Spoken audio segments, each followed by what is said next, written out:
부분들을 실시하는 것은 학생들이 학습 수준의 차이를 인정하는 것이며 학생들은 자신의 흥미와 적성을 고려하여 필요한 수학 교과를 선택할 수 있고 이는 학생의 진로 방향에도 관련이 된다라고 보고 있어요. 참고하시고요. 따라서 2009 개정서가 교육과정은 첫째, 2009 개정에서 추구하는 인간상은 창의성과 이를 발휘하는 것. 둘째, 우리나라의 교육과정에서 세 번째 줄에 나오죠. 수학과 교육과정에서 문제의 의사 추론, 연결성 등은 수학적 과정 부문을 신설하고 여기에 대해서 좀 더 집중하자. 그 다음에 셋째, 넷째. 그런데 셋째, 넷째 필요 없고요. 우리는 첫째, 둘째만 아시면 됩니다. 첫째 뭐라? 창의성을 강조하자. 그 다음에 둘째는 뭐다? 학생에게 수학적 과정이라는 걸 신설해서 학생들에게 좀 더 다양한 기회를 주자. 이런 거예요.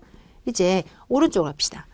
결국은 지금 이 창의성과 관련해서 수학적 과정과 관련해서 우리는 지금 큰 수학과 교육과정에서 주장하고자 하는 세 가지 취지를 아주 핵심적으로 떵떵떵 했어요. 여러분들이 표시해서 외워야 될 건 이 세 가지예요. 우선 세 번째 줄, 핵심 역량의 주요 요소인 창의성 중심의 교육과정 운영, 이런 부분을 두고 세 가지 하나는 20% 경감, 또 하나는 수학적 과정을 통한 창의성 강조, 세 번째는 학년 군제를 반영하다. 이거 세 가지예요. 선생님 앞에서 읽은 것도 좀 뭔가 복잡한데 이거 뭐가 중요해요? 네, 이제 정리할게요. 수학과 교육과정에서 2009 개정 교육과정 이 세 가지를 큰 골자로 전체가 다 수정이 되거나 정리가 되었다라고 보시면 됩니다. 그러면 20% 경감이라는 단어가 참 매력적이죠. 우리 수학과 분들은 숫자 좋아하잖아요. 그럴 때 20%를 경감시켜라? 그래요. 이전 교육과정에서도 학습량에 대한 경감은 꾸준히 이루어졌어요. 그런데 이번에는 아주 이름을 붙였어요. 20%. 그래서 아래쪽으로 내려가서 나머지는 다 빼버리고요. 근데 20% 경감이라는 말만 있지 뭘 경감하지? 뒤에 가면 있어요. 어디를 가면 되냐? 쭉 넘어가 볼까요? 경감이라는 건 삭제나 빼는 거라고 그랬잖아요. 그랬을 때 102페이지에 가니까 학년별 내용의 변화라고 돼 있죠. 초등학교에서는 어떤 내용이 어떻게 변화됐는지, 중학교에서는 어떤 내용이 어떻게 변화됐는지, 고등학교에서 어떤 내용이 어떻게 변화됐는지 이런 게 있습니다.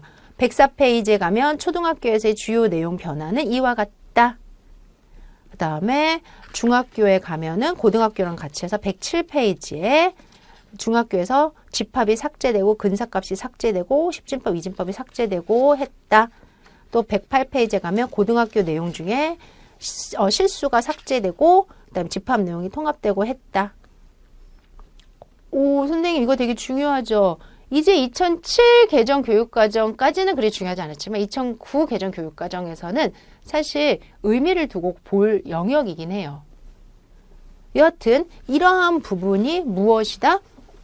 20% 삭제, 삭감이라는 거에 맞추어서 정리가 된 거다. 우선 참고를 그렇게 합시다. 그 다음에 다시 96페이지로 올게요.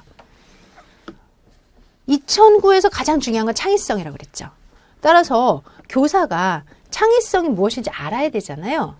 지금 96페이지에 가니까 수학적 창의성은 하고 뭔가 정의가 있어요. 여러분들도 표시해 두세요. 꺽쇠. 수학적 과제를 해결하는 과정에서 다양하고 독창적인 해결 방법을 산출하거나 새로운 관점에서 과제를 탐구하고 지식을 구성하는 능력을 의미합니다. 따라서 수학적 창의성이 뭐예요? 그러면 이거를 얘기해 주시면 돼요. 이때 수학적 과제라는 거를 해결하는데 어떤 과제면 좋아해요? 하고 또 누군가 물어보면 수학적 과제는 학생들의 수학적 능력 개발을 위한 내용적 배경을 제공하는 것으로서 프로젝트 과제나 질문이나 문제나 활동 등 다양할 수 있습니다. 라고 얘기를 하고 있어요. 우리 수학의 창의성을 개발하기 위해서 교사는 어떤 사람이어야 될까요? 우선 해서 교사의 자세. 학생들이 정형화된 틀이나 형식에 얽매이지 않고 자신의 수학적 아이디어를 자유롭게 표현할 수 있는 분위기를 조성해주는 교사. 학생들에게 수학을 학습하는 과정에서 과제에 대한 호기심, 사고와 판단에 대한 독자성, 과제 해결에 대한 집착성과 끈기와 같은 그러한 분위기로 발전시킬 수 있도록 도와주는 교사. 그러면 우선 여기까지 여러분들은 수학의 창의성이 무엇인지, 또 창의성에 사용되는 과제는 어떠해야 되는지, 또 교사는 어떠한 모습을 갖춰야 되는지 이 정도는 하나씩 체크를 하셨죠? 더불어서 2009 개정서가 교육과정에서의 수학적 창의성은 학습자가 수학적 추론과 통찰을 활용하여 기존의 지식과 경험을 유의미한 방법으로 분석, 연결, 통합하는 과정에서 창의성이 발현된다고 보고 있어요. 이것도 줄쳐 주시고요. 또한 학교 수업을 통해서 수학적 창의성을 개발할 때는 창의적인 사고와 관련되는 일련의 과정을 수학적으로 의사소통하고 표현하는 능력도 신장시켜야 할 것으로 같이 주장을 하네요. 그러면 이런 수학적 창의성을 잘 습득하기 위해서는 어떠한 지식이 밑바탕이 되어야 될까요? 그게 바로 문제 해결, 추론, 의사소통이겠죠? 내려갑니다. 2009 개정 교육과정에 따른 2009 개정에 따른 수학과 교육과정에서는 수학적 과정이라는 걸 소개합니다. 수학적 과정이라는 거는 밑에 쪽 오른쪽에 바로 밑에 있네요. 문제를 해결하고 의사소통하는 데서 활성화되어야 하는 능력을 의미한다라고 돼 있죠. 다시 말해 수학적 과정은 학생들 주변의 다양한 현상을 수학과 연결하고 다양한 상황에서 발생하는 문제를 해결할 때 활성화되는 수학의 과정적 기능을 말하면서 크게 세 가지를 담고 있어야 됩니다. 문제 해결, 추론, 의사소통 등 플러스가 될 수도 있어요. 여기서 문제 해결은 어떤 거예요?